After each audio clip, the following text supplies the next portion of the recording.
early editions and someone else is getting that 40, 50, 60,000, but Rob's not getting it, right? So now we can code in, well, Rob gets 10% of that uptick, right? So boom, every time that painting changes hands, you're participating. So same thing on these short films, obviously the audience isn't necessarily as wide, but as that gets transferred around or traded hands, you now can collect every single time that gets going.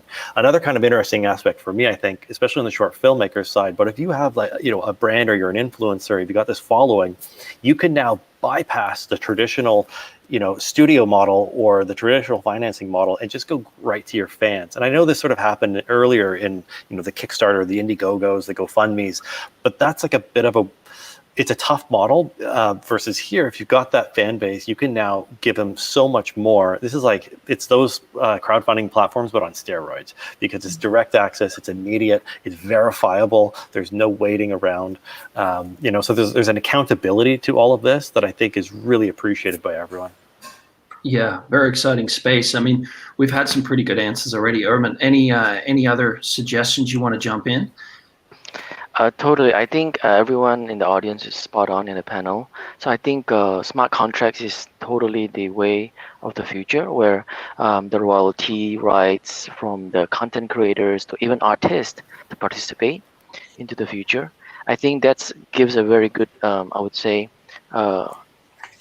a stickiness, right, to everyone contributing to participate for the collector's point of view, from the new buyer's point of view, from the seller's point of view.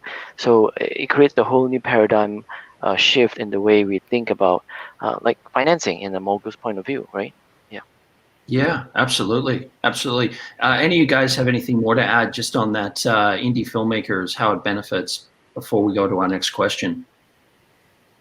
I think we basically exhausted the answers there. That was pretty good answers from everybody. I want to talk a little bit about the distribution side as well with NFTs and the connection they can have. Maybe, Erman, I might start with you just to get a bit of an idea. NFTs, distribution, is there any synergy there right now that could be really expressed? Right. So AOS network, basically, it's the content delivery network, which is completely decentralized. Right, so NFT, if it were to be stored on a network, is going to be replicated. In a sense, is also much more secure, and also creating the stickiness within our own ecosystem. Working with this entertainment film who wants to NFT themselves, and I also see the future where if you think about it, NFT stands for non-fungible tokens, right? So I do see in the future fungible tokens like, could be a Rob token, could be a Cindy token. And from there, you spin off again your own NFTs out of your own, like a me token, right? So to me, I think that's exciting, right? And I think that's also something that's not really talked about, but that's why I see technically going into the commercial side. Sure. Yeah.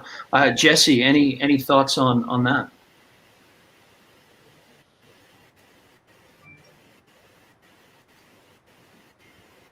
Your mic's off, Jesse.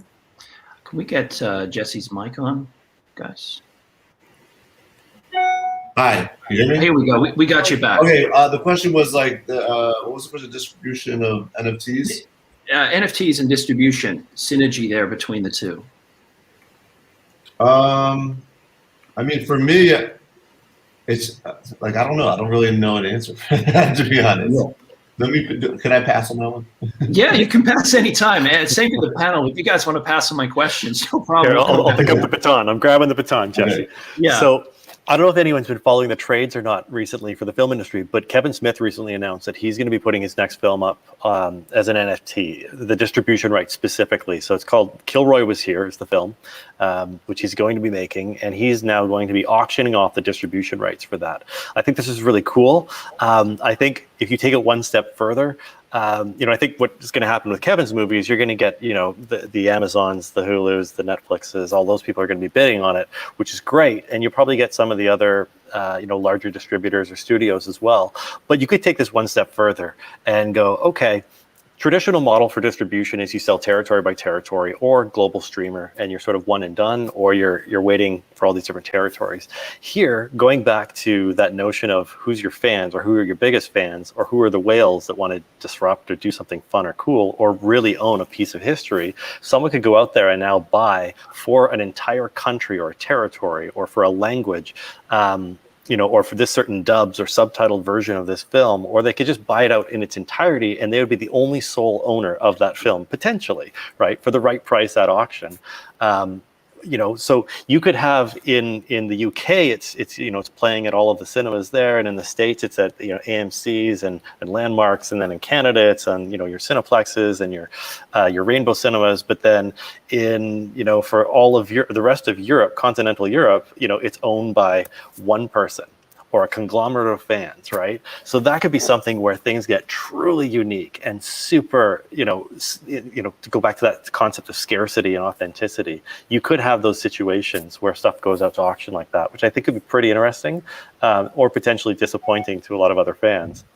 Yeah. David, just on Kevin Smith's film Kilroy, I mean, do you know when that's actually going to be coming out or officially released? I don't have the dates on that just yet. Cindy, you're maybe a little closer to the pulse on that one. I don't know, but one thing that I want to say that I think, and I want the audience to know, are that an entire movie cannot rest on an NFT. So what I would imagine, and we got to be careful, that people are buying is the contract, and is what they're probably turning into an NFT, not the film itself. NFTs are only capable of holding a couple of minutes of something. An entire film would do so much damage and wreck some ecosystem somewhere to have, 2-hour film. But it is interesting when you start thinking NFTs, not in the film itself, but in, whether it's bits of a soundtrack or if it's a contract, or the movie posters or whatever. And I'm curious to see how Kevin Smith is going to do his. Like I said, I would imagine it's the contract that to the distribution. It is, yeah, the distribution rights. Yeah. Yeah. So may I add to what Cindy mentioned? So I think we're touching a point on licensing content. So that way, I think that component can be blockchain.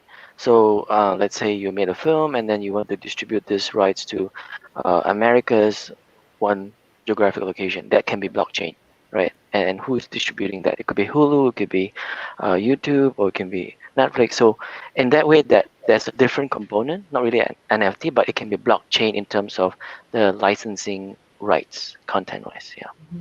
Great point.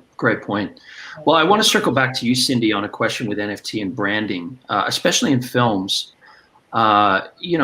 Let's take a film where there's product placement. How can a brand benefit from an NFT in your picture, in your mind? Well, I think brands are going to be one of the few that comes out way ahead if NFTs work. So again, because I like to give tangible answers, imagine you've got Top Gun. And imagine in Top Gun, Coca-Cola pays $500,000 so that Tom Cruise can take a sip of a Coca-Cola can. And for those of us in the film business, we're like, oh, look, Coke just paid $500,000, great branding spot. For other people, that are watching the film, they don't pay much notice, except they might want a Coke. They might want to go out to the concession stand and get a Coke. For the brand, though, this could be amazing. That 1 minute spot that would last in Top Gun can now be put into Coca-Cola's contract with whatever studio released Top Gun and can become an NFT. Now you've got Tom Cruise taking a sip of that Coca-Cola, and that can be sold as many times as Coke wants it to. So it can be a one-time sale as an NFT that becomes incredibly valuable that somebody owns and possibly resells, or it can be a 20,000, time. It's whatever Coke decides that it can be.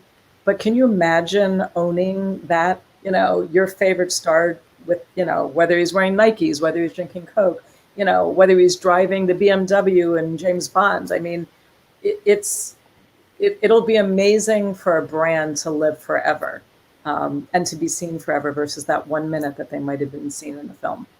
Great point. Yeah. I want to open up to you guys as well, just on that, Jesse or David or Owen, any sort of points on that one? David, I might start with you at the top. Yeah, no, fair enough. I mean, just sort of I think the biggest opportunity is, if you have a piece of IP, Cindy was talking about brands, but now if we go over to the content side of it, if you have IP, I think that's another area or an avenue of exploitation where you can now, again, potentially bypass some of the traditional avenues, and really sort of utilize that fan base and leverage the power of them, and really sort of, mobilize that crowd into your content, so that you've got this, again, this incredible opportunity for access and, limited supply, again, going back to that scarcity. But yeah, I think that IP and brands are going to be the ones that really come out ahead very quickly, or those that are first to market. And like, again, going back to the earlier conversation we were having about, the opportunity for indie filmmakers, there's not a lot of, like any of these films that are out there right now on these platforms. If you go to Rarible, if you go to OpenSea, like there's not a lot that's up there right now for short films or features or, so there's a huge opportunity right now for those indie filmmakers to be first, and to get your film out there and seen by a ton of people because of that exposure and the curiosity that exists right now. So those are sort of the three, early adopters, brands, and IP, I think are going to have huge opportunity in this, this wild, wild west that we exist in right now with NFTs. Yeah, absolutely. Well, guys, we're almost out of time, but I want to just swing to Jesse and Irma just before we kind of wrap up. Is there anything else you guys wanted to kind of put out there just in relation to NFTs and the entertainment industry? Jesse, maybe with yourself. You did ask a question in the last panel that I wanted to answer, and you asked what, I don't know if you're still going to ask it, maybe I'm going too early, but you're like, what movie from back in the day would you love to buy as an NFT, or what scene, right?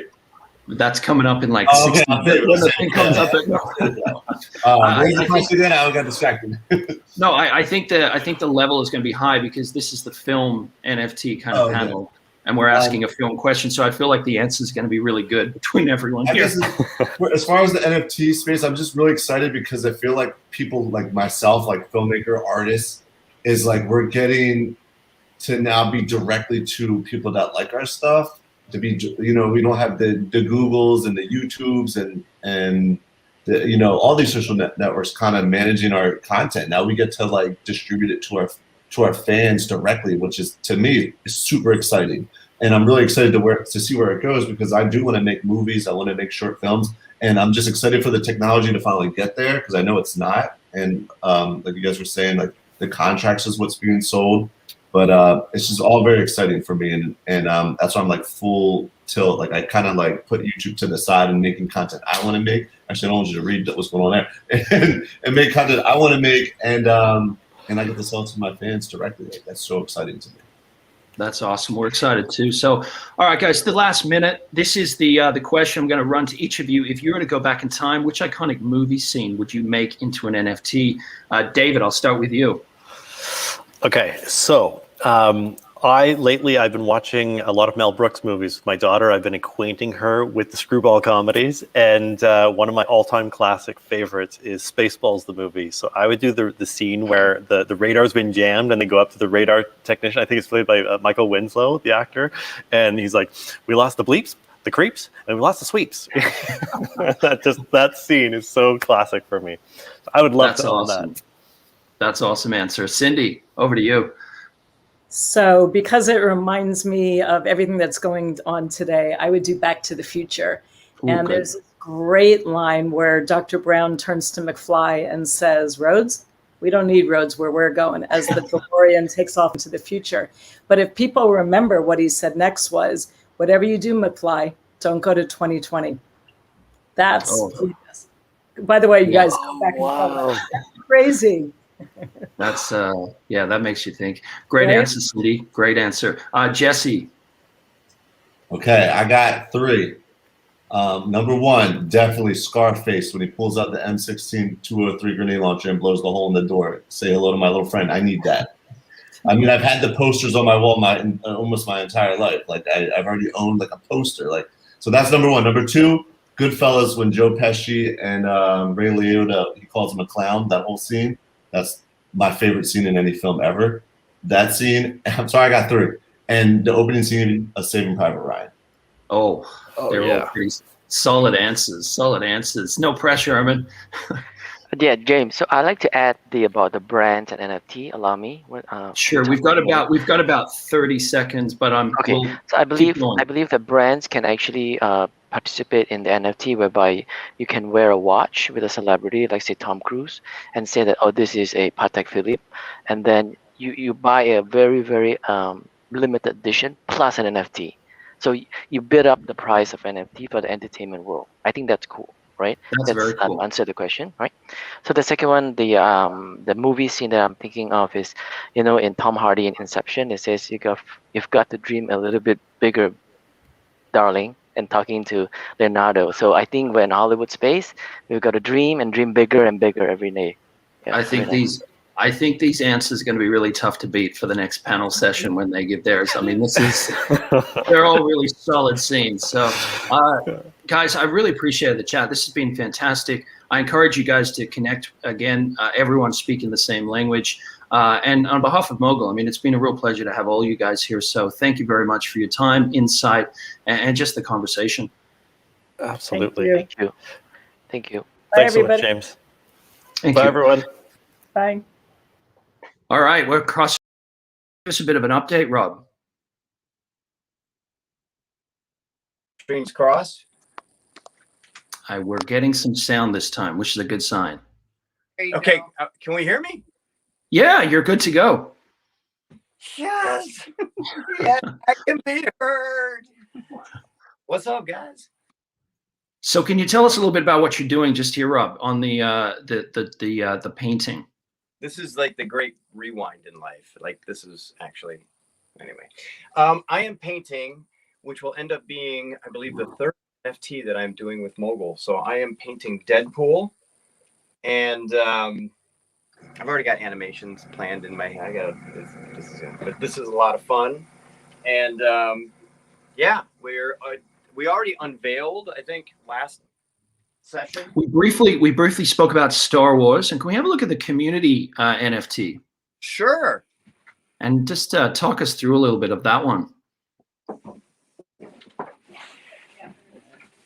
This one was picked by the Mogul community. And who have we got on the front there? I can see Elon Musk down the bottom.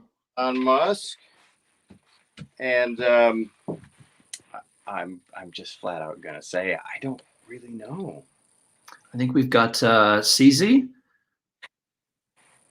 He's one of the guys there, I can see.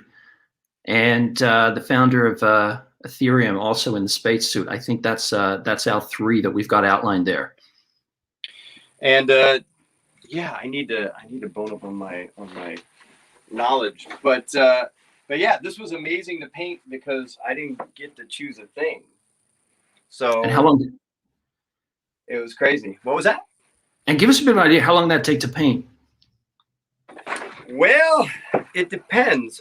In doing my first pass through on a painting, I can usually finish it in record time.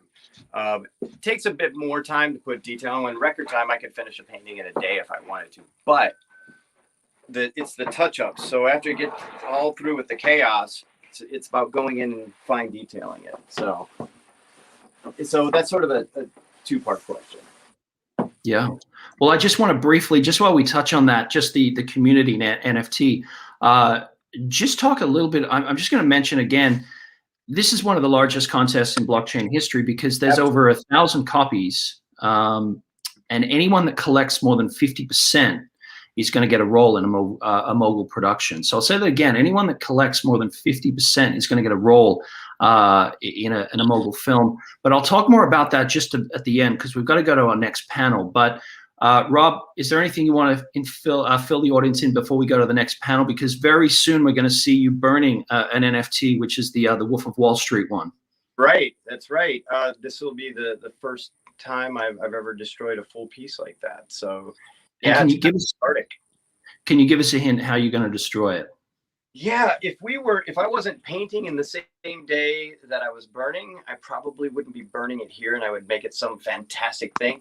This time, we're just gonna barbecue it. Yep. Great. Live. Barbecue That's it live. Barbecue, barbecue a painting live, but not before cutting it up into little pieces with a weird looking knife. That's fantastic. Well, we're going to check in with you in just a moment. We're going to cut to innovation, NFTs and innovation, which is a great panel. And then we're going to cut back to you, Painting Rob. Good to see you. Keep up the good work.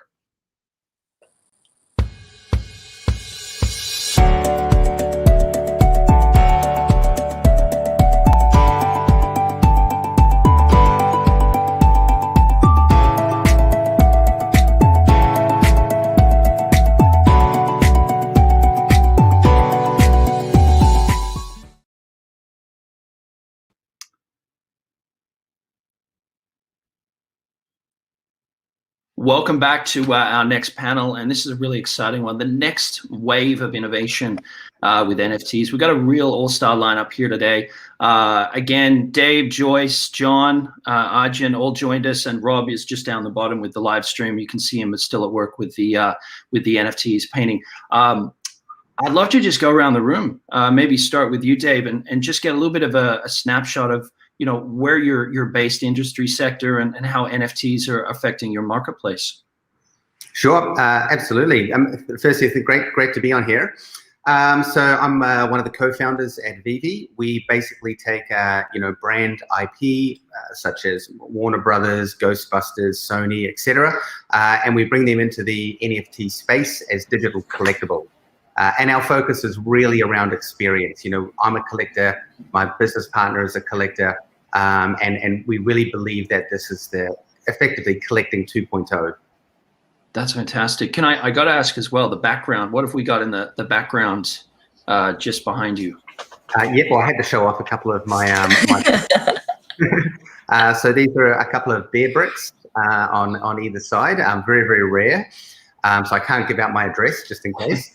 And down on the other side here, wait, where are my hands? We've got a couple of Ron English pieces. Ron English has actually just come on board our platform, so we're looking forward to offering one of the first NFT and physical sculptures from Ron. So it should be pretty exciting. Fantastic. Joyce, I'll head over to your side, and I think we've just momentarily lost John just for a moment, but let's keep going till he jumps back in. But Joyce Chow, can you tell us a little bit about yourself and NFTs in your world? Oh, thank you so much, James. Anyway, I have, well, let's see, Joyce Chow. It says at Monty Bubbles, but I am also the founder of iHollywood Film Fest. And as you can hear, that is Monty Bubbles in the background barking. But anyway, NFTs, I have to tell you, as a creator, it's one of the most exciting times that I've seen in a really long time, because NFTs are really opening up the space for creators. Because when it comes to storytelling, whether you are a filmmaker or an artist or musician, there's been so many times where you had to rely on other people. So now it's been this time where we can actually connect with our fans and also create something totally unique, connect them, shorten the cycle, and it also opens up the avenues for everybody when it comes to, well, let's just say opportunities to make money. Yeah, absolutely. And Joyce, I'll just speak for you. I mean, founder of Pacific Palisades, Brentwood, Palm Beach, iHollywood, all these film festivals. So that was a very modest introduction. I can see we've got John back. So John, I might cut to you just before Arjun and just maybe introduce yourself and tell us a little bit about NFTs in your world. Just might need to gotcha. Say again? Oh, sorry, you were just on mute, John. Oh, am I really? Hold on. You're good to go now. You're good to go. Okay, great.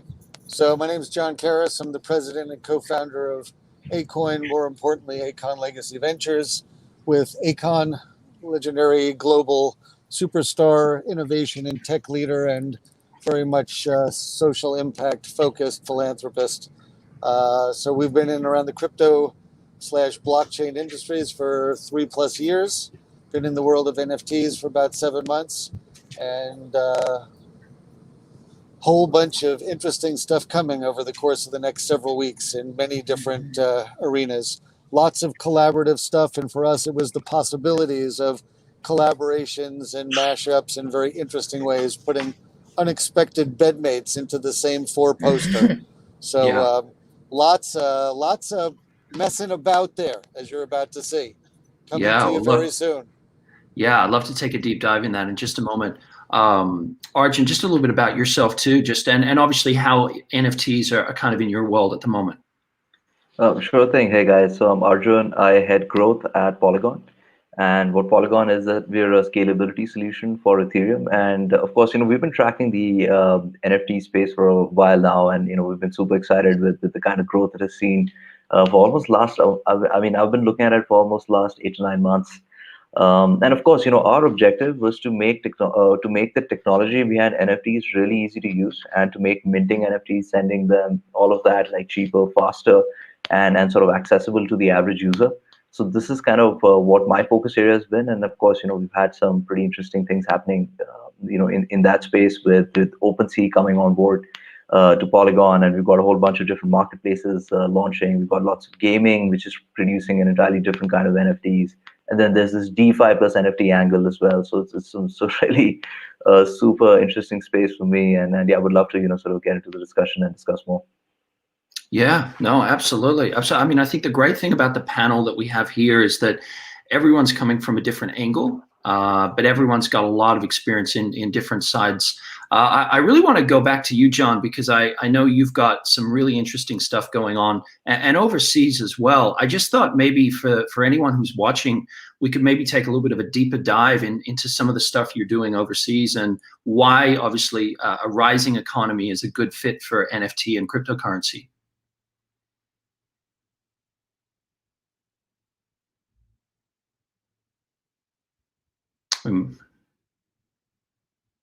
So there's also a way for people to intersect with creators in a whole new and lasting manner.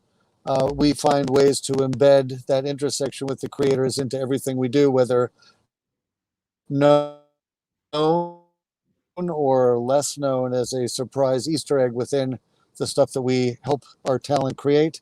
But we've got hubs in India, in Africa, in Asia. We're doing things on multiple platforms, not just our own, working with Zilliqa and another very big company that's making their activities visible, this very large company. But so we're minting in multiple ways on multiple platforms, most notably our own, which is really a series of storefronts under a master company that's called INFTI, stands for Infinity NFT Innovations. And we've got all kinds of stuff coming, lots of music, things that are from all kinds of fine artists, things from film and television and gaming and fashion and social impact, architecture, art.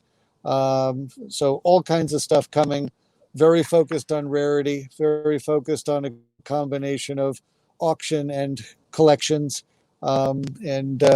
Just to put the big teaser out there, one of the things we're super excited to be bringing out into the world, and we're doing it on multiple platforms, is we will be putting out an NFT of the only art ever done by the Pope in the Vatican as a part of a benefit for his educational charity, Scholas.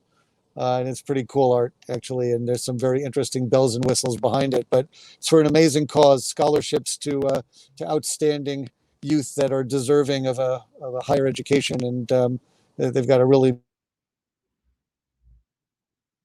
We might be just getting a little bit of a break up there with John.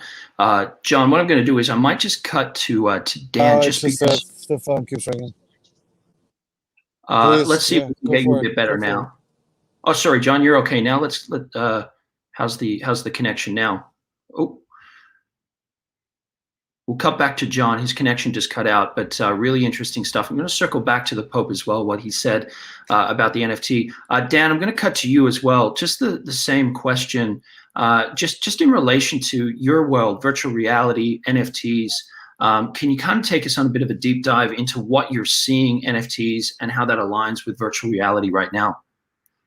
Yeah, I mean, we are very strong believers that the future is wearables, like wearable devices of some sort. I mean, right now we all participate through this phone, but really as that technology starts to progress, it's going to be more than likely augmented reality.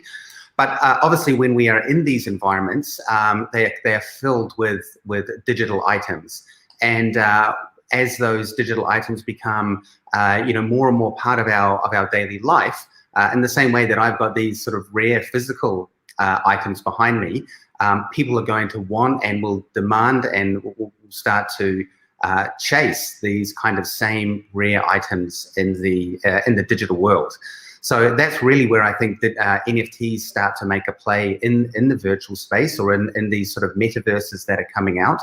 And we're even seeing that, in games now, which are a form of virtual reality, we are already seeing items in those games become tokenized, turn into NFTs.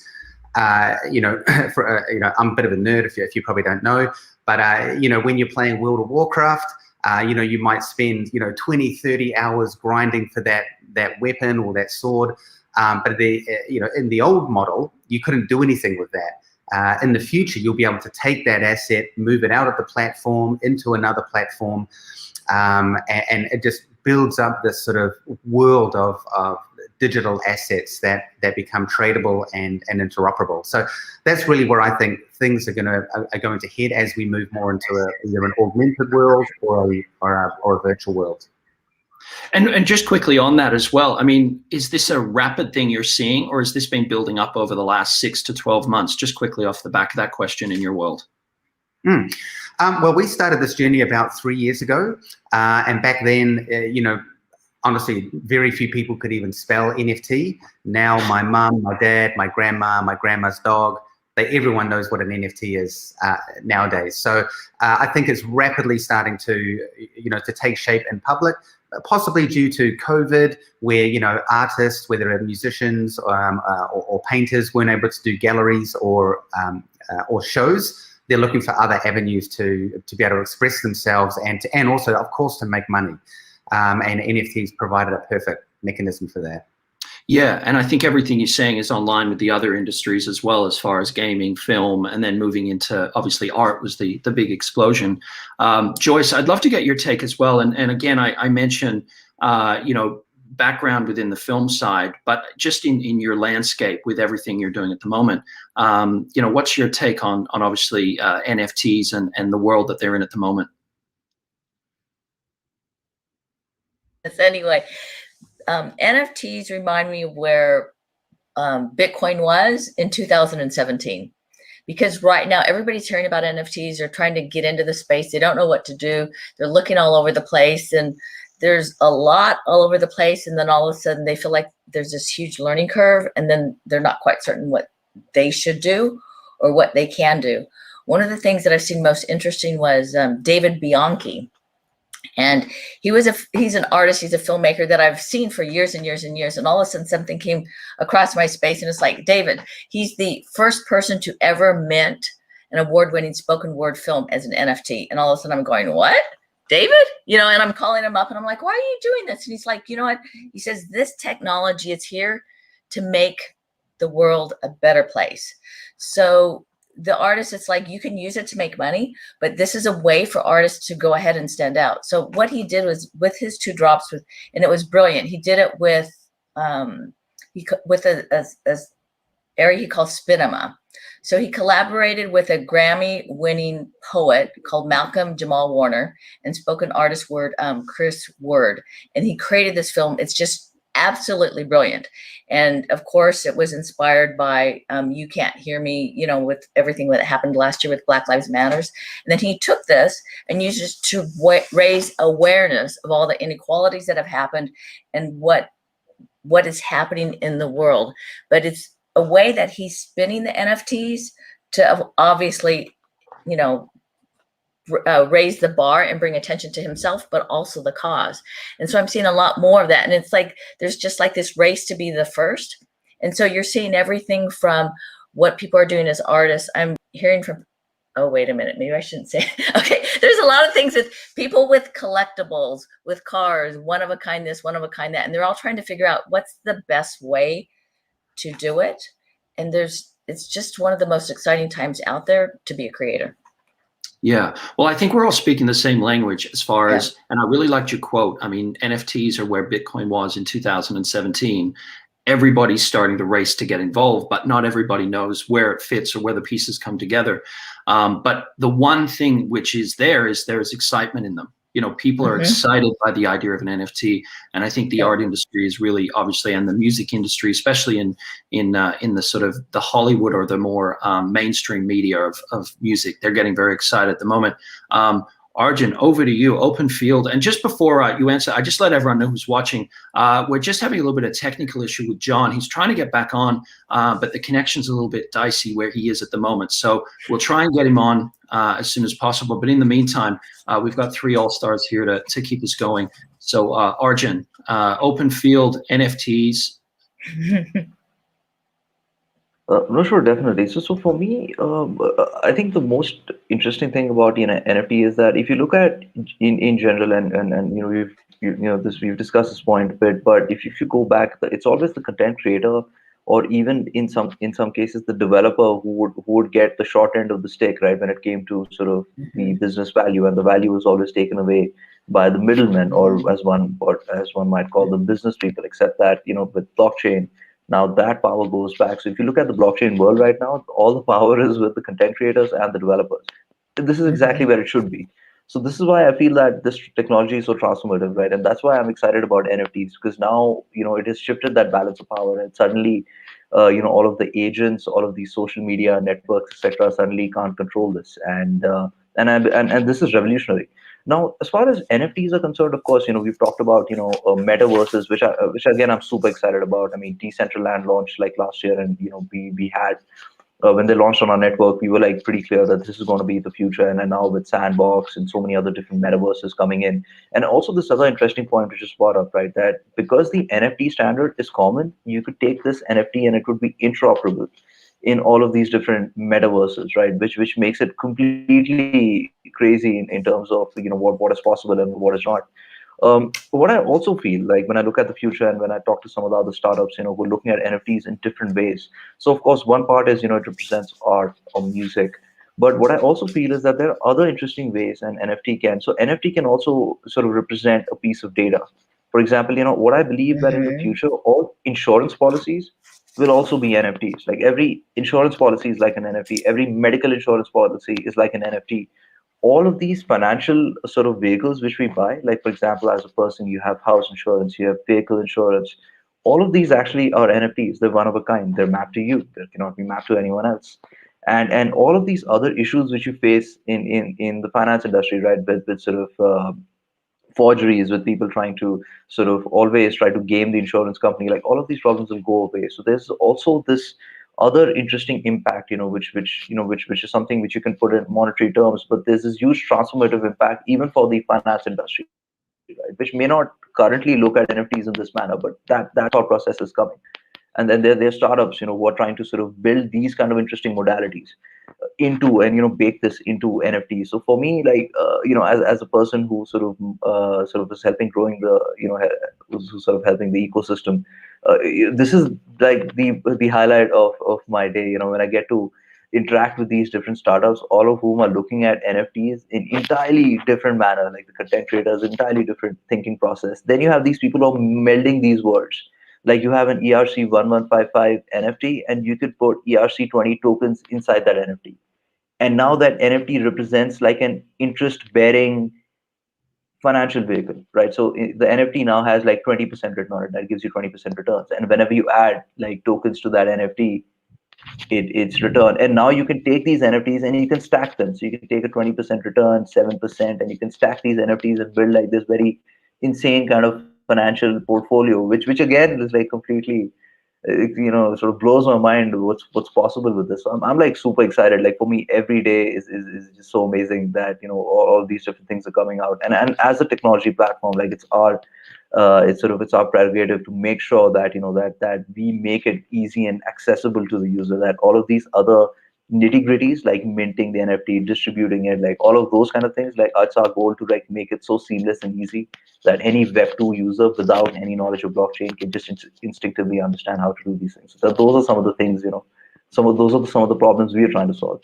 So yeah. Yeah, and just jumping on that, I think you kind of hit on a point which is really valid, which both the film guys and also before that when we had the emerging industries with NFTs, it's about obviously making it simpler and a better user process to get more people involved is part of it, obviously merging it with an industry.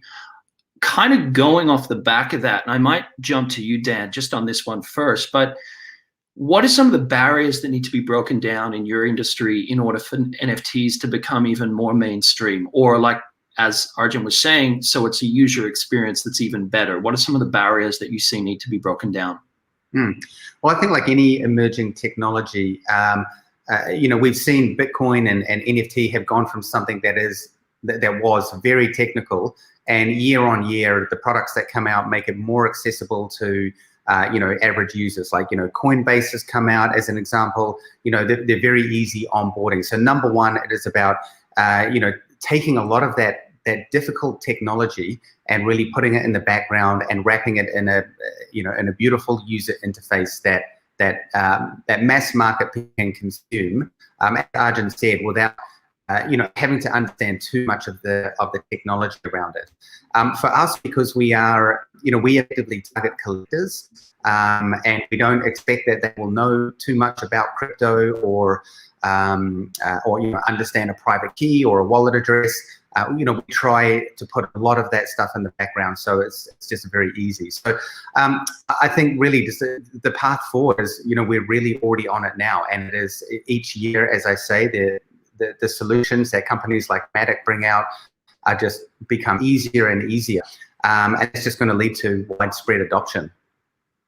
Great answer. Great answer. I mean, I'm still going back to that quote you said, Joyce, that NFTs are the Bitcoin of 2017. How do you make NFTs more accessible? What barriers do you break down in your field?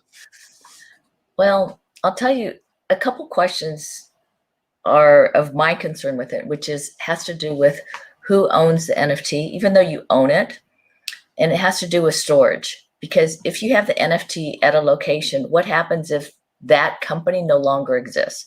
Because like with Bitcoin, you have your private keys. And so this is one of the issues. And then it also has to do with intellectual property as to who owns the intellectual property. Like when I was talking to David about auctioning off his next NFT, he says, I'm talking with the attorneys and writing it up. So when I sell it, the intellectual property rights go along with it. So there's a lot of gray areas as to what it should be and can I use this and can I not use this in an NFT. And so I think some of those questions after they're answered will help, but I think there's so many ways to do it that it's in a way almost overload. And so it's like up to the creators to kind of figure out what is the best avenue for them and what makes sense for them, because there's a lot of companies that are springing up doing NFTs and they're going, okay, what do I have? What's the best way to do it? Am I better off just to kind of sit here and wait? Or am I better to kind of figure things out? Because it's like when, the earlier artists were doing like music contracts or recording contracts, right? And they're going, I don't know if this is the best thing to do, but that's what the manager says, and this is how it all is. And so right now we're in a very quickly moving area, and it is like the wild, wild west. And I think a lot of it is just, more kind of funny, but more information and just streamlining the process and making it easier. Yeah, absolutely. Yeah. Absolutely. And I think that goes in streamlining the process, making it easier. It goes very much hand in hand with the user feeling more at ease with being able to do it, rather than, like you said, it's the Wild West, and some people may give up quicker than others trying to work it out. Arjun, I'd love to throw a curveball at you and kind of get your take on obviously Mogul Productions and the way that we're implementing NFTs, and just to see, I mean, what excites you about the way that Mogul is using NFTs? So I think when I first spoke to Mogul like a few months ago, I think definitely what struck me was so I think one of the most important things which Mogul is doing are sessions like these, right? So when we talk a lot about NFTs, it's so important to disseminate information and have these kind of open discussions, so that people sort of sit together and figure out these new ways or these new sort of mental models of how NFTs can be used, how you can think about them, so that people watching this kind of get these ideas and get excited about it.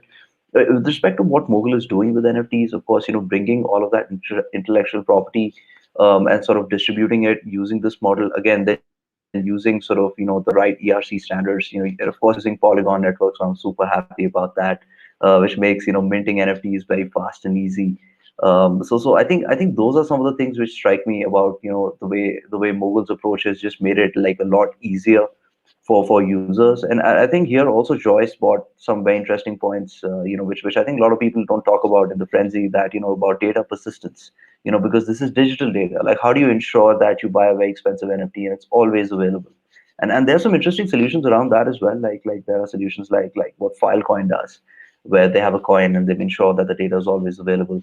And of course, there are also other, issues around NFTs, which again, kind of get lost in the noise. For example, forgeries, right? And I'll tell you how you could do it. Is that you could take a picture and you could like change one pixel, like let's say at the corner of the picture, so that nobody would notice, and then you could like remit that NFT, and it's a forgery, right? But somehow the system may or may not pick it up.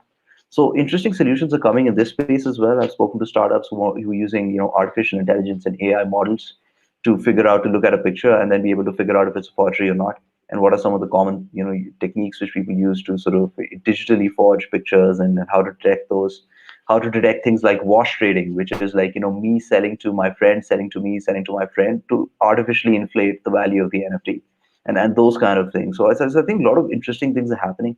And then I'm sure that the folks at Mogul are thinking about this as well. Being having started this journey so much before anybody else. I mean, so many people are playing catch up right now, but Mogul was already way ahead of the game when you guys started. So I think that's pretty amazing. But a lot of discussions around the technical and implementation side still need to be had, and like data persistence, how to detect forgeries, how to ensure just like the intellectual property is preserved, like how do you ensure royalties, when NFTs move cross-platform, like some of those problems are still not very elegantly solved. But I have confidence that as the space matures, and as NFTs become more mainstream, like these are technical problems, and technical problems can be solved. And I'm sure the solutions will come out as well, making the NFT space a lot more safer, better, for the users who are buying, spending hard-earned money to buy NFTs. Yeah, absolutely. Well, what I was going to say, guys, just quickly is if we get to our last 1 minute, there is a question that comes up on the screen. I'll give you guys a little bit of a head start now. Basically, what is, if you could take any iconic movie scene, which one would you use to turn into an NFT? And right now, it's come up right now. So I'll read it again. If you were to go back in time, which iconic movie scene would you make into an NFT? No pressure, but the film guys, the film panel kind of was on just before you, and they kind of nailed it with some pretty incredible scenes. So we're in the last minute. I'm going to start with you, Joyce, because you've got your hand in the film industry in Hollywood. What's your scene? Because I've seen so many phenomenal films and I love so many, but I do remember 15 seconds. from the last panel, they said, whatever you do, don't go back to 2020 from Back to the Future. Back to the Future, yeah. That was a good one, Cindy. Dan, what's your one? Yeah, I was thinking about it before I came on, and yes, I think Cindy hit the nail on the head as well. I was going to say, we were going, we don't need roads, which is the virtual space. So I'm going to have to credit it to Cindy in this case. I like that one. Cindy was great. All right, Arjun, no pressure. Which one's yours? So I got two actually. So one of them is the classic Terminator dialogue, which is "I'll be back," which has to be an NFT. Yeah, and the second one is the one which I'd seen from Rambo 3, very specific. But there was this time when he's in Afghanistan, and somebody asked him like, "Have you been in a war?" He's like, "Yeah, I've fired a few guns." And like, fired a few guns. Like, what are you, some tourist? And then Sylvester Stallone looks at him, and is like, "I ain't no tourist."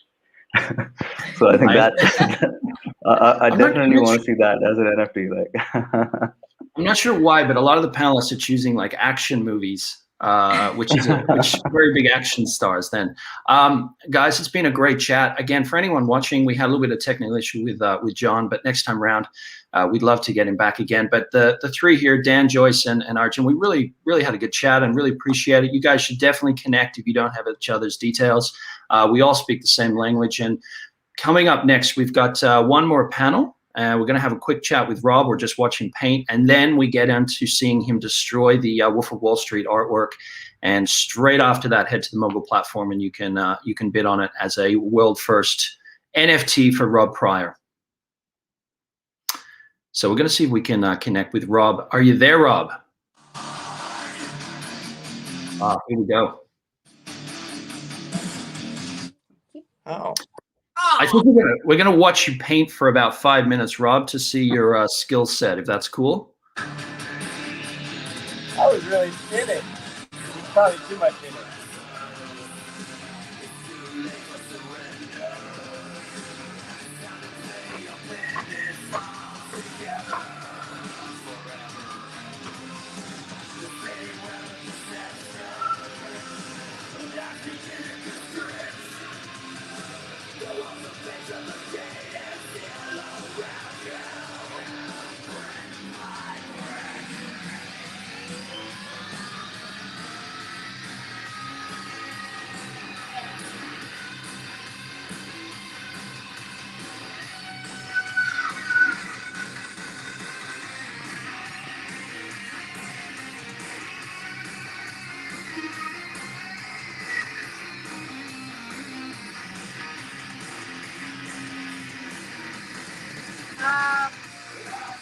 Might have to change the playlist.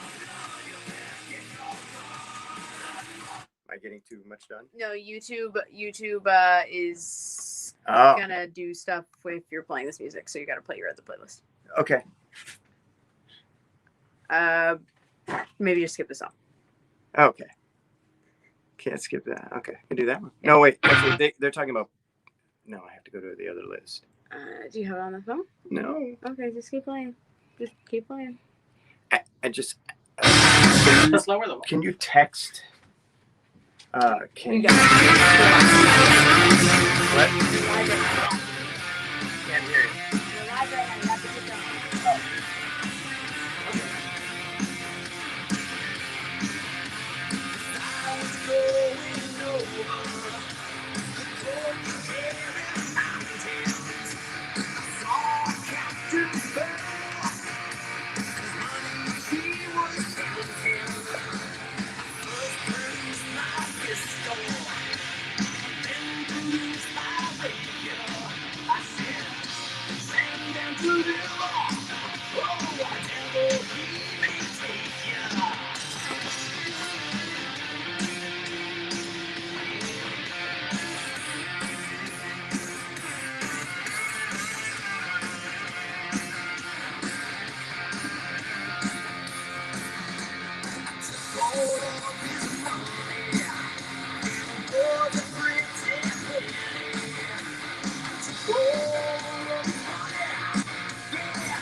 Watching Rob Pryor, what a treat that is. That dude is out of this world talented. Hey, everybody, I'm Joel Comm. I am a lifelong internet entrepreneur, been at it since 1995, and I am the co-host of the Bad Crypto podcast and the Nifty Show, along with my compadre, Travis Wright. And both Travis and I are pleased and excited to be advisors for Mogul Productions. And I'm excited to be with you guys right now because I have the privilege of having a fireside chat with Mr. Ted Farnsworth. Hey, Ted, how you doing? Good. How are you? How you doing? I'm doing great watching this. I'm doing fantastic, and I've got to say, you should smell it in here. There's pork tenderloin being cooked behind me right now in a brand new Instapot. So if I could share with you, I would. Where are you located? Maybe I'll come down. I am in Puerto Rico, so come on down. The sun's setting and it's beautiful. That is beautiful. Ted, your bio, reads like a Shakespeare novel. It's so long. And so I just want to say you're the former chairman of MoviePass, and now you are working to merge the company Zash with Vinco Ventures. And of course, as you've mentioned, Lomotif is the global video sharing social networking platform. You're leading all kinds of efforts here. You're bullish on NFTs, and we're going to have some fun talking about NFTs. Oh, listen, I mean, I was just looking here on Lomotif. If you refresh your app, you'll see, but we're over 94,000 people are watching right now. Well, greetings. I told Ted offline, we can't disappoint them then. We have to make fools of ourselves. So we'll do a good job of that, I'm sure. That's not that's not a problem. Let's your past is your past. We're going to look towards the future here. We've got a limited amount of time and everybody knows who you are. I want to know, where your bullishness for NFTs comes from right now. Well, you know what? It actually comes from MoviePass. So, and I always tell people that's, one of the greatest accomplishments ever in the marketing side and things like that. And I never look back at that of thinking, I wish we could have done things differently with technology, but a lot of people doing different things. But you learn from those things. But what I liked about the blockchain and about the movie side and still doing movies today is exactly what the panels were saying before is you have pieces of art there that, you can capture and you can own them in any part of the world. And I love the fact that, like right now we got over 90-some thousand people watching from around the world from, Brazil, India, and they're watching what's going on and what we're doing. And I think it's just all right for total disruption of the music entertainment business. And with Lomotif, with Paul and his whole team in Singapore, what they've built and what they've done to be such a competitor with the TikTok is it's all about user generated content. And you start doing NFTs where you start allowing little creators. We all got the big ones, like obviously, with Rob. I mean, look at what he's doing. I mean, that's incredible. I can't even draw a straight line, let alone. Right. I sit there and watch, I'm like mesmerized. But when you like with us, like when we all talk about it, my partners like Paul and Jason and Vince and myself, it's really about NFTs on the Lomotif platform to allow the smaller person out there to do an NFT for $5, $10. You're smelling that steak. I see you turning around. Look at you. You're just ready to eat dinner. Well, I figured we've got dogs barking, during the streams. We have people driving cars. We can make a damn pork tenderloin while we're doing a stream. This is the age of the pandemic. Like anything goes now. On any other day, we'd be on stage together, sitting across from one another, right, having this conversation.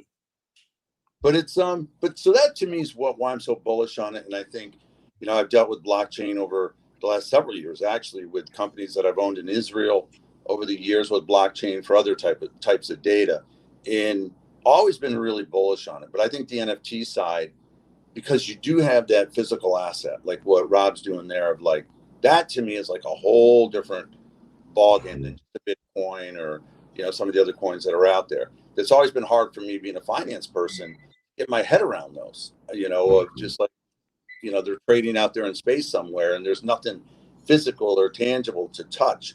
So I think NFTs with what's going on right now, and sure, there's going to be a lot of big ones, small ones, and there's going to be some that disappoint or whatever, but that's with anything that's new and disruptive. So I think what I love is like with Lomotif, we feel that we have probably the largest, user-generated platform on the planet that's even bullish on NFTs. You have that built-in distribution channel. Like right now, where you got like 100,000 people watching this, and this was, this wasn't like we put it out there, weeks ago or whatever. This is just our base, just going out there and just seeing what's going on. So I think that's super cool, and I think it also lays, down with like Mogul, ourselves, doing these joint ventures where we'll also be educating people along the way, of what are NFTs. That's the biggest question I always get. Well, what is an NFT? Right. What is this NFT thing you guys are talking about? Travis and I have been tracking NFTs since CryptoKitties came out in December 2017. And not only do we cover the space, but we're also creators. And we've created our own digital trading cards on the Wax blockchain called Blockchain Heroes. We've sold over $1 million of our own NFTs and done several million in secondary market. And one of the things that I read here that you said is that you believe the $5 to $10 price range will have the highest growth potential. And it's interesting because that's the space that we play in, at least on retail. They end up going to hundreds afterwards, but talk about that a little bit. Look, I think that is the evolution of NFTs where we get excited, with Lemotive and ourselves and Zash and the whole team in Vinco and all of us is when you really sit down and you just sit around and you talk about it, where you have these creators all over the world, from Brazil to India to Australia, Japan, all over, obviously here in the US. But if they're out there and they're creating and they can put an NFT on Lemotive's platform in certain videos and certain music, for instance, all of a sudden that goes on our system and we have all patented technology. So now it's a patented NFT. And you're going to give that to our fans out there, our Lemotive fans. You're going to give it to them let them do it for $5, $10, whatever it is. And if they become, well-known down the road, like you just said, that NFT could be worth, $100, $10,000, $100,000. Look, if you were to get Little Nas and he did an NFT with Old Town Road, right, before he became who he is, what would that be worth today if you had a piece of it? So that's what we think that, and it's also going to, with our new show that we just launched that you've been scouted, where we're, doing records and stuff with Teddy Riley and producing the records and looking for talent all over the world. I think they'll all be NFTs that we'll be doing. So yeah. I think there's a lot of collaboration on that stuff. I'm looking forward to owning pieces of classic films and television shows. Travis and I have thought for some time, wouldn't it be great if, for example, Seinfeld released a set of NFTs that wasn't just photos from the show, wasn't just behind the scenes, but was short video clips, so I can own the Soup Nazi on an NFT. No soup for you, right? The little video clip. Could you imagine owning these little pieces of film and television?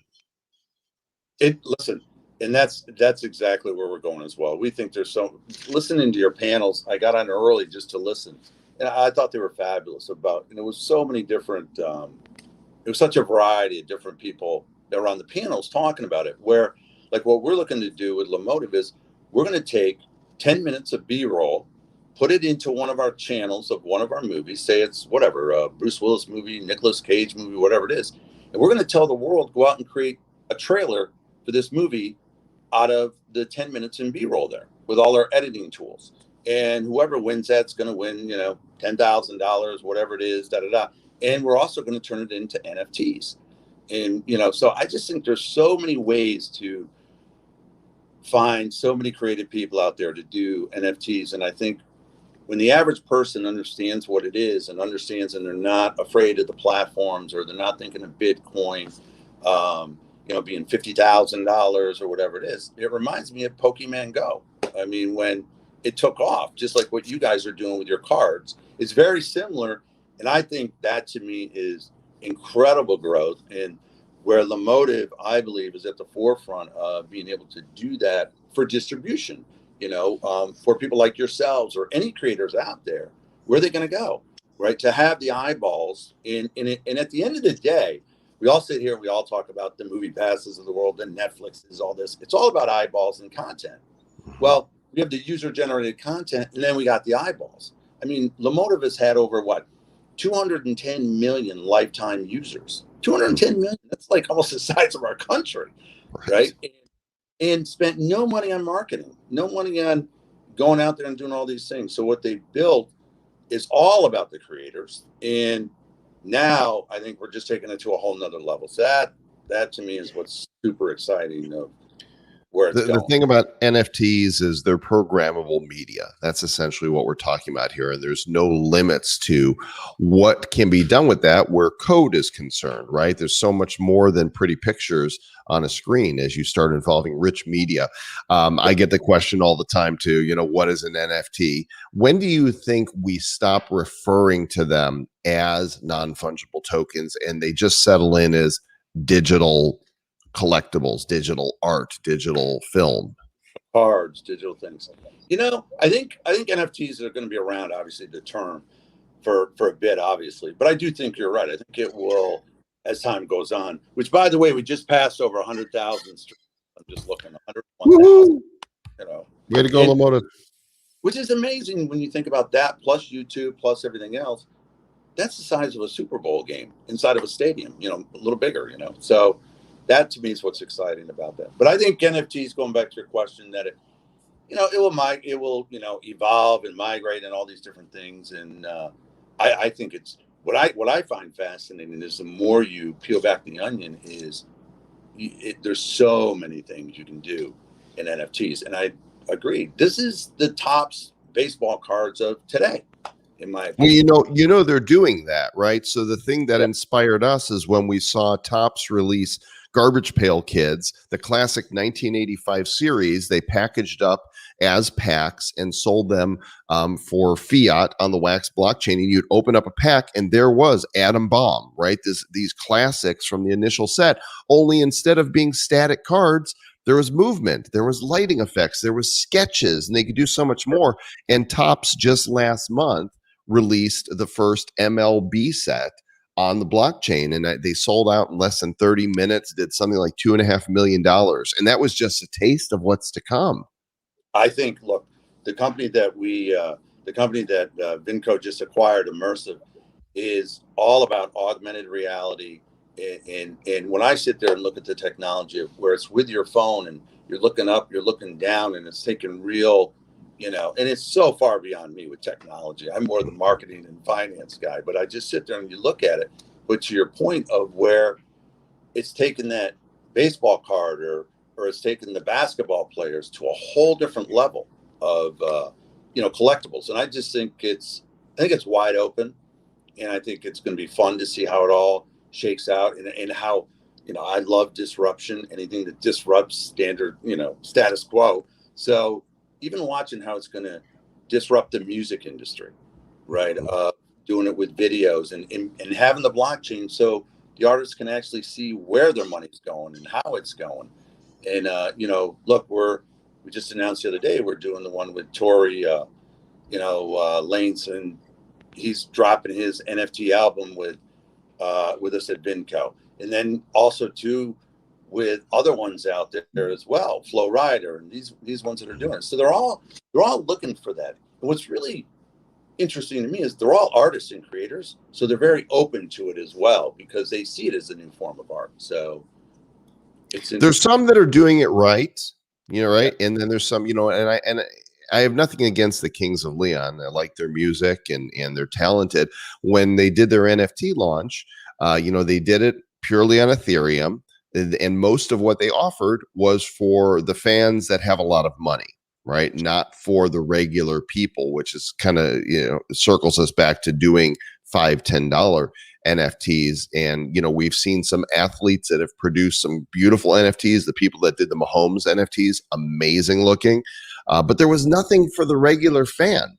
How do you think that makes the fan base feel when they see that the minimum price to participate is $1,000? I think your point is so well taken, where the number one thing I'm sure you've heard as well is people don't even understand Bitcoin. They think they got to buy a Bitcoin, they got to come up with $50,000. They don't realize you can get little pieces of it. So I think there's a big educational part of it. But that's why I love I'll call it the Walmart side of it, right? Where it's a $5 to $10, but that is your truest fans. Those are your football fans, your baseball, basketball. That is here in our country, obviously, that is middle America. That is your biggest fan base. So to me, to shut them out, I agree with you. I think, and I think you're going to see we see it already with Lemotive, where your big influencers are losing power. Your micro bloggers right now sell 7 times the amount of a big influencer. So it tells you the people now, I think, especially because of the pandemic, they're looking for something that's authentic, original, like Lemotive. We don't have a lot of influencers. And by the way, when we were doing our deal with Lemotive, first thing, Jason, Vince, Paul, and I were thinking of doing was getting a bunch of influencers, until we stepped back and looked at it and realized why. They have, millions and millions of monthly users and hundreds of millions of people that have signed up, and you don't want to ruin that community. I think there's a real paradigm shift going on with influencers and micro influencers and things like that. I agree. And just like, YouTube and TikTok and, once upon a time, Vine made new stars. Wouldn't you agree that the NFT world is going to reveal all kinds of talent that's out there, and now they'll have a vehicle for expressing that talent? I agree. And that is really where we sit with Lemotive. We want to be the platform where the creators create. We teach them how to monetize even for themselves. And we create our own, influencers from in Lemotive and bring them up. So instead of going top down with a Bieber and Kanye West and all that stuff, it's more from the bottom up of allowing, the people to do it, but also to run contests that we're doing to be in our movies, to do their acting parts and all these things, and their friends vote for them. We just did a test in India, a dance off last month. It went from the average person watching, literally 2 videos a day to 49 videos a day.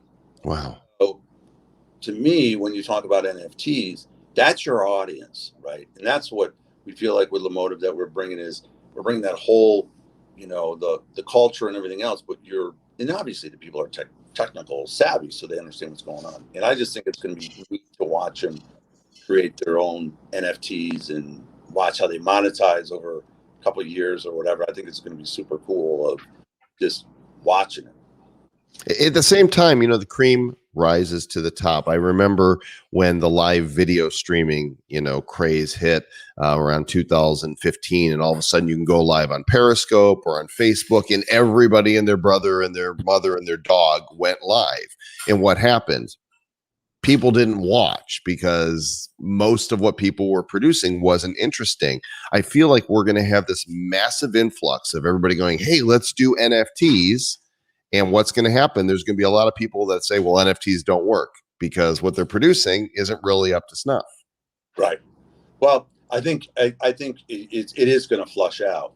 And we look at some of our talent in our group around the world of Lemotive, and I'm stunned of how the people sing, how the people dance, and from all cultures, and we'll also do it where if they want to do the script or they want to do a documentary, and we'll get it produced and we'll fund it and really make it fun, turn it into contests, but make it a worldwide challenge in different areas like that, and make NFTs as you're going along. And on top of it, we do our regular movies as well. So right. I have a feeling we know some of the same people as we're going down this road. Perhaps, sorry to the audience, but perhaps you and I should have an offline conversation, because I have some things that I want to share with you that we don't want to put out here right here. But I watched recently. We had the opportunity to interview Kevin Smith, because Kevin released a set of NFTs for his new Jay and Silent Bob reboot, and he did some Jay and Silent Bob smoking tokens on the Phantasma chain. And what he did was really interesting in that there were 5 of these tokens. 3 of them you could purchase outright, and 2 of them that were a random chance to win a cameo in his new film. So how do you see the real world, delivery of goods and services playing into the NFT space for film and music? Well, I think let's start with music, right? I was just reading a report yesterday where the user-generated content, like what we are in TikTok and Kuaishou and things like that, is going to be doing this year, 2022, over 6 billion in music alone. That's a serious number, because when you look at the entertainment business, the movie business alone, just theatrical, it's about a $10 billion a year business here in the States. And people are shocked that when they say, okay, 10 billion is a lot of money. But then when you sit here and say user generated music will generate next year, 2022, will generate over 6 billion. I think it's well on its way. And I also think it's well on its way where you're not going to stop it. And I think for people to be able to download, to monetize, and NFTs come along with it, the first 1,000 people that download the song, or first 5,000 people, or 10,000 people, whatever it is that the artist wants to do, I think that's where it's going with music. And also, as we all know, music and video go hand in hand. And that's where, when you sit there and you look at a Lomotive, like a platform like that, being part of NFTs, is as they load up their song and their videos, it's going to be patented as an NFT if they want it to be. And we're not, we'll get a piece of their transactions or whatever, but we're not looking to charge them to put it up there, to post it up there, whatever it is. And I think it's going to be interesting to see what it does to the big technology companies, the Apples of the world, the app stores and things.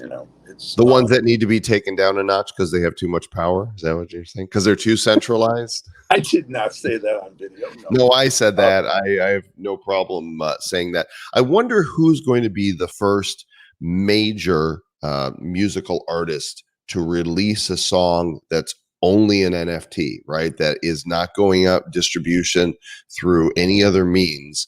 But that time is approaching, and that's going to be groundbreaking. Oh yeah, and I think it's exciting. Like even like with Mogul and like your whole panel today, I keep saying it, and you guys are really on the forefront of it. And this is where I see the collaborations coming together. You guys been going down the road doing this, selling over $1 million of your cars alone. I mean, that's a major accomplishment just in that. But now if you turn around and you have literally tens of millions of people looking at it or going across the channels and testing things out, that's where I think it's going to be the game changer. And I think on the movie side, oh my gosh, I think the movie side it's going to change things in a big way. From the independent, we loved, like at Movie Pass, my biggest thrill was when we took like I, Tonya or 3 Billboards, and we obviously bought a ton of tickets for it of our subscribers and things, but really got them, like we felt like we got them to the Golden Globes or to the Oscars because they were the independents, and they were out there really struggling to compete with a Warner Brothers or a Disney. So I love that whole independent side of the film side as well as the music side. And I think the film side is going to be incredibly beneficial and someone was saying it on the panel earlier, if you make money on NFTs, you don't have to make as much money on the movie in the box office, theatrical. It's just another revenue source for the film side. So I think that's going to be powerful, as well as syndication, TV, things like that. Right. And I think, on the music side also, so much of what the music world is dependent upon is touring and merch. Well, without touring and the ability to sell that merch, I think we're going to see a lot of that merch go digital in the form of NFTs. Listen, I mean, some of the companies that we've looked at, to share some concepts with you out there without mentioning names, of acquisitions through Asia or whatever, doing hundreds of millions of dollars. Like Kwai Show, for instance, a public over there that went public last year, that's similar to a TikTok and a Lomotive, right? They do $8 billion a year, and it's in digital sales. I mean, there's whether it's a digital rose, a digital box of chocolates, or whatever, that to me is mind-boggling of that's where the world's going. But to your point, I think not only the digital side, but then the NFT side and the blockchain side, and being able to track the money on the blockchain side. And I know people get intimidated by blockchain, but I think it's critical for the music industry, where it's going to go, and the film industry, where it's going to go, because it's all transparency. There's no hiding behind it. So I think it's well, some people don't like that. Right? No. Some people, there's money under the table in Hollywood and in the music industry, and nobody's surprised at that. So when Clubhouse came out, the meeting app, all of a sudden we see Discord building, their own rooms, and Twitter building their rooms. I got to imagine that it's not long before we see NF TikToks, right? That they're going to jump on the bandwagon. Because you have like Lomotive, what they've done, I think, brilliantly along the way is they created channels. They created the rooms. So they already exist. We have millions of rooms, right?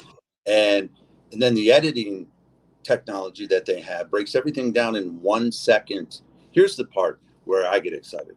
So Lamoda's patented technology that they have, you put in a 30-second video, it chops it into 1 second bits, and people can take 3 seconds of yours and collaborate with you, 5 seconds, 6 seconds. And then what I found out literally after we did our deal with them, and I was on a call with a reporter, you had people all over the world taking Nike logos. If you go on Lamoda, taking the Nike logo, Starbucks, Burger King, McDonald's, Coke, and they're making all these memes and stuff, slicing them and dicing them in 1 second increments and putting them together for a 15-second thing and dropping it to because we have a deal with Universal Music. So like to Drake or whoever else, they're trying. So to me, the creative side of the creators of what's going on in the world, and I think with the pandemic, it's only increased the creative side of everybody. I think it's unstoppable, and I think it's huge. I think it's a huge market. I got to ask you, have you? For myself, I've been an internet entrepreneur for 26 years, and I've had a lot of fun, but I feel like I'm having more fun now because there's something about digital collectibles that are like when we were, young boys and we were buying packs of Star Wars cards and baseball cards. I agree with you. I think. And I also think what it is the technology is moving so quick, so fast. It's like, if you're not on your A game, and nobody can do it alone. That's why I love the whole collaboration side of what everybody's doing. And that's what we see is, obviously the platform with Lamotive is it's all collaboration. So I think, to your point though, is you sit here and look at what we enjoyed as kids or whatever, it's all the same thing. And now it's the next generations that are doing the same things. But they're doing it to a different level where they're taking 20 baseball cards like what we would have, and it's all digital. And then they're slicing and dicing and they're creating it and they're layering it down to a different beat, to different songs. And then their buddies are doing different ones. And that to me is what's super cool about where this generation is now of, what they're doing with it. And I just think it's going to be wide open of like, Nothing changes as far as the human nature of being creative, right? We work with the tools we have. They've just got different tools now that we our tools were go outside and play and kick the can. Oh my God, you're right. And I played kick the can about 5 years ago and almost dropped over. It's not the same. We can't move the way we used to. Nephews and kick the can outside, trying to tell them get outside. Yeah, but that didn't last too long because I couldn't breathe. But, to your point, I was flying from New York today to LA, and I lost internet on Delta for an hour and a half. I was having a meltdown. I'm like, oh, my gosh. It's like, we forget when we used to fly. We used to sit there and read a book or read our magazines, get caught up on the reading. And it's all changed so much of how we're in touch with our little devices, our iPhones and Androids, and around the world. I was telling somebody the other day, even like in Haiti and places like that, where I have some, mission stuff that I do down there for years, they all have phones. Everybody has. They might not have clean water, they might not have food, but they have phones because that's their lifeline to be able to get people to send them money, whether it's through a, Venmo or this or that. And it's like everybody in the world is now depending on the devices that we're all, on right now. And it's all over the world, into the third world countries even. And I think that's also going to be a huge impact. Hey, Ted, I really appreciate the conversation. Great to get to know you. Last question before we wrap up. If you were to go back in time, which iconic movie scene would you make into an NFT? Listen, and I am really going back in time, because this one's going to be really old. Love it. Citizen Kane, is that how far back we're going? 14,000 streamers right now, just on Lamotive. So 114,000.2. Mine would be John Wayne, True Grit, where he's laying there and he's loading his guns up and he gets up and he says, "Come on, you sons of bitches." And he's got the reins in his mouth, guns a-blazing, riding across the prairie, and just that to me is life as an entrepreneur. Just, you just keep going straight ahead. I'm going to also go super old school and pull a surprise out of the hat here to answer this question, because I think that the old Hollywood classics really do need to be memorialized and brought to this next generation. I would love to see Gene Kelly doing Singing in the Rain, the whole song, beginning to end, memorialized as an NFT. I'd buy that. Oh, wow. I would too. Hey, Ted. Thanks so much. Great to have you here. I think we're turning it over to James and back to Rob Pryor, who is going to light something on fire, I guess. Listen, I'm not going anywhere. Thanks, everybody, for watching. Check out the Bad Crypto Podcast and the Nifty Show and anything that Ted is working on, including Lomotive. Thanks so much.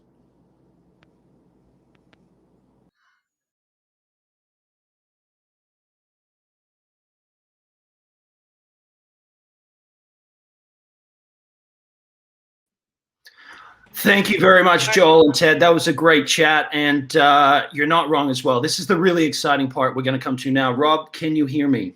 I can hear you. I can hear you now. What's up, Travis? Perfect. Oh my God. Okay.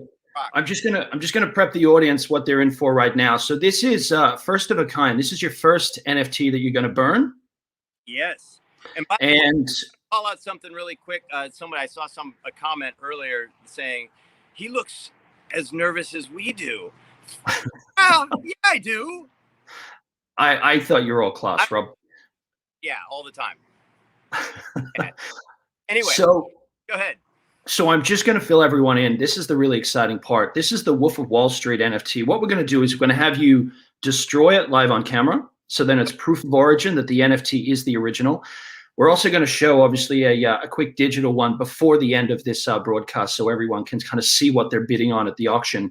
But I think everyone's really excited just to see you in action. And again, just before we kind of destroy it, can we just talk a little bit about this Wolf of Wall Street piece, Reign of Money, what the fuck is what it's called?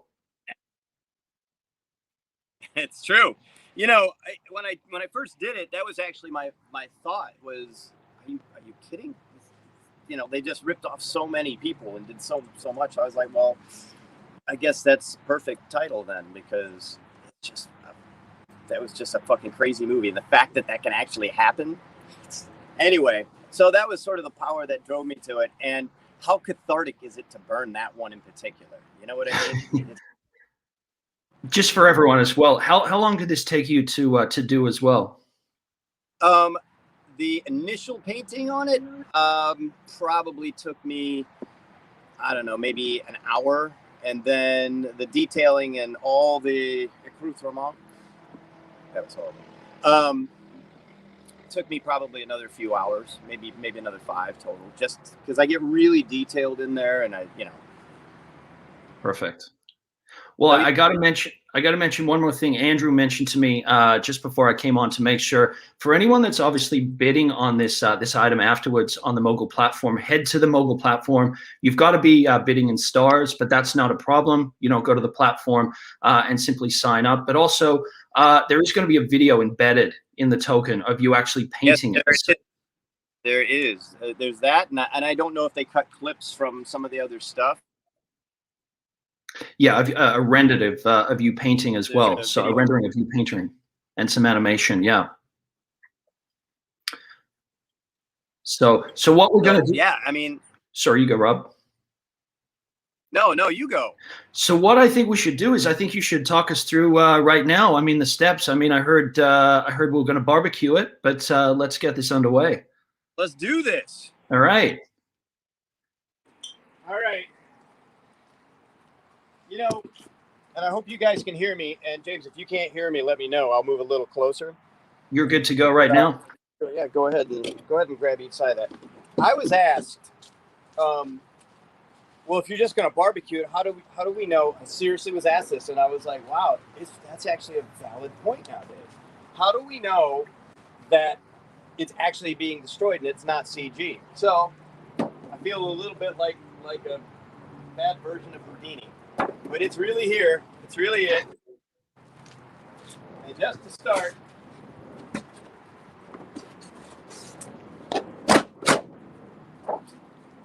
so that way everybody out there knows that is ripped in half, and then, guys, I feel like Vanna White. Guys, could you rip that for me, please?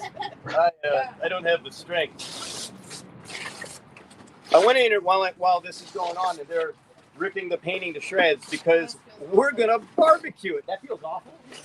I gotta ask you, Rob, what's going through your head right now? Right now, that's a really good question. There's a part of me that goes, "Yes, burn it." And a part of me goes, "I know I have a lot of tape inside." So no, I'm actually. This in its own way is an awesome piece of cathartic medicine. But while I'm here, I want to introduce, right over here we have Naomi Griffin. Hey, we have Yuri, also known as Nerner. These are two of my assistants. Hello. And right after we burn this, I just want to pop in some of their stuff. All of my assistants, this is the gang, this is the crew. We're missing two people. Scott, wherever you're driving around, you should have been here. What's wrong with you? And Cameron is at work. So we have half the Beatles. Oh, you guys are killing me. Let's light this thing on fire. For anyone that's just joining us, you're seeing Rob Pryor burn Wolf of Wall Street, Reign of Money, What the Fuck artwork live, which will be an NFT you can bid on the Mogul platform straight after. And Rob, I'd love your commentary to continue. All right.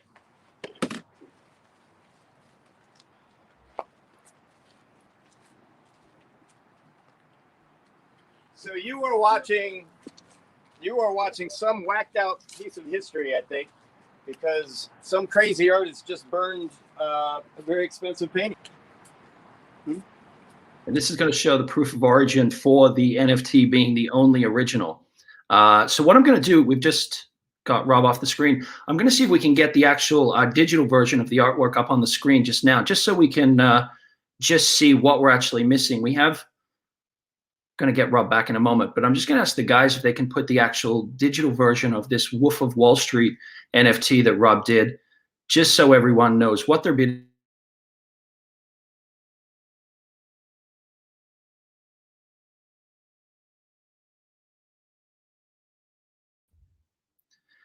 And again, for anyone that has just joined us, you're at the back end, and certainly a really, really terrific day about NFTs, Mogul, some really expert panels, but also Rob Pryor, world first, burning his first NFT, and now you can bid on the actual digital NFT, which is going to be on the Mogul platform straight after.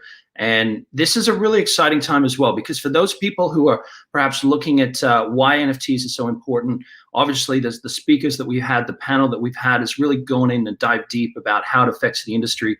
But the other thing is, this is also a first for such a talented artist as Rob as well, to be able to put his artwork up, Marvel, DC Comics.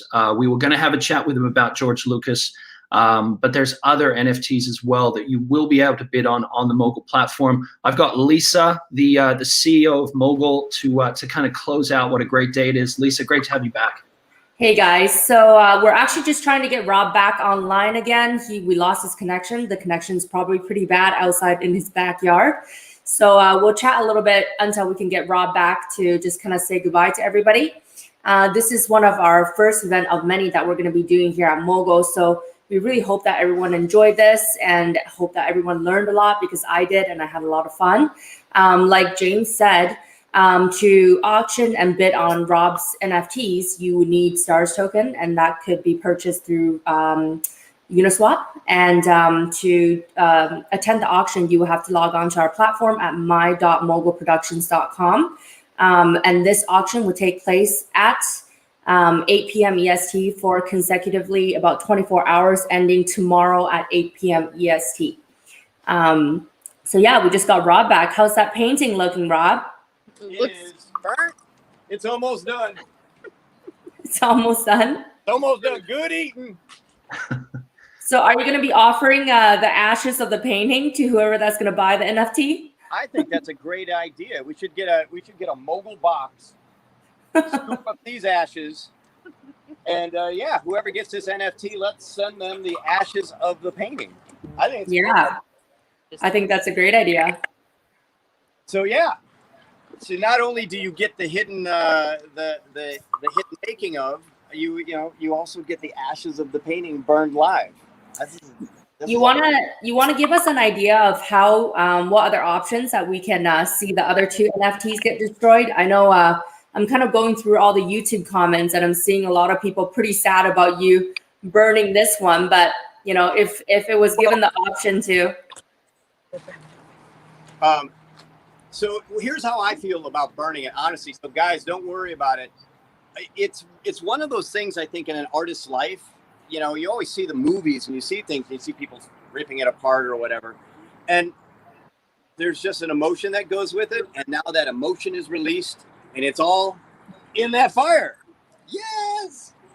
So, and then with the other ones, it's not even going to be up to me. It's going to be up to you, whether or not you want to see the pieces destroyed or you want to keep the original. So however they're destroyed, you get the pieces when you're done. It's going to be fun, but it'll be your choice. You had some brilliant ideas about it before with some of your friends at the Special Forces. Why don't you tell us a couple of those ideas to give the audience a little bit of options there? Sure. One of the ideas is to have it ripped apart by a 50 caliber machine gun. Just, I mean, piece of art's got to go. Come on, that's fun. And then we're talking about blowing one up with either a hand grenade or a stick of dynamite, which I'm for both. I'm like, all right, either way. And then the third way would be to, the old fashioned blowtorch. I'm just saying, but we got to get the easel with it too, and just have like a Vikings bonfire. Yeah. Well, Rob, I want to quickly just circle back just on the Skywalker NFT. Now, I kind of was going to throw out Mark Hamill might be dropping by for a beer next week. Well, we'll see. We'll see. Okay. Yeah. I fortunately live a very crazy life. And we'll leave it at that. Okay. Perfect. A little mystery to that one. So perfect. But anyway, what else is going on? We should probably pop in eventually, and I don't know if you want me to show the finished painting. Yeah, well, if you have it around you, 100%. If it's too much work, it's fine. I mean, we already showed it previously in a couple other sessions as well. Absolutely. So here, let's come up very quickly and see how far Noam can go with this. Just so everybody knows, these are the ashes to the painting. Wow, that's crazy. Here it is. I'm gonna scoop them in a box. Oh my God, that's crazy. Burn a painting. It's always something that you've talked about doing but never quite done. Cool. Bucket list. So we've had an absolute blast, Rob, watching you paint, watching you destroy your artwork. And in the middle of it, just talking to some real experts about NFTs. So I think it's been a really exciting time. But as Lisa said, hopefully there's many of these to come because we had a great time. There's the finished piece. The only thing it's missing, by the way, is something I'll put on it later, which is, if anybody knows my artwork, I hide a chicken head in every single piece. So every piece you'll see, most of the time you'll see two. You'll see a little one that's not in here yet. And you'll see a Photoshop dropped one because my wife tells me that my drawing of a chicken doesn't look like a chicken head. So there you go. But yeah, I hide a chicken head and everything. Fantastic. That's the piece. And I think we're gonna get in here. I got ashes to scrape. Oh my God. Lisa, did you ever think that you'd be hosting somebody burning their artwork? Not really. Well, there's the first for everything, right? Oh my God. I think it was fun. A lot of people had fun, and I think you got some real fans over here. So everyone's really excited to start the auction, and we're excited to see what it's going to go for. And I'm absolutely excited about that. And so Lisa, with the contest, do you want to just I don't know if you guys have been popping it up or whatever, but this is the most interesting contest I've ever heard of. I remember. Yeah. Do you have the community painting right by you, Rob? Do you have it by you? I'm sorry, what? Do you have the community NFT by you? The physical copy? Hey, Nerd, can you grab the other one? Community one. Yeah. Coming right out. Yeah, so this is something that we're doing for our early supporters and Mogul Access Pass holders. It's one of the biggest, actually, it is the biggest contest in history. We're doing a special NFT contest where all of our Access Pass holders get their own Rob Pryor NFT, which was kind of voted on and designed by the community. Whoever and anybody could participate in collecting these NFTs. Whoever collects up to 50% will get a role in one of Mogul's productions. And whoever gets 95% will actually tap into a 25 million stars token reward. So that's a massive reward. And we're really thinking that this is going to take off. So what you're seeing now is the painting that the community have kind of voted on, the three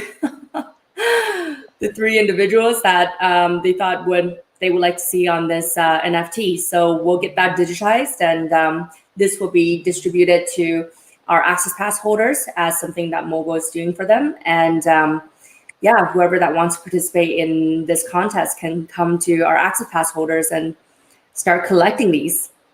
This is when you guys pitched it to me, I was like, no way, this is cool. So I'm really anxious. I'm really anxious to see what happens. Yeah, I think it's going to be a good one. Yeah. All right. Well, this has been fantastic, Rob. I've loved watching you paint, and I've loved watching you burn your artwork as well. And over to the auction coming up next. Yeah. So head over to my.mogulproductions.com, and remember, you need stars tokens to participate in this auction. So yeah. We'll check back with you guys in about 24 hours and see how the first piece goes. Thanks a lot, Rob. Thanks, guys. See you, Lisa.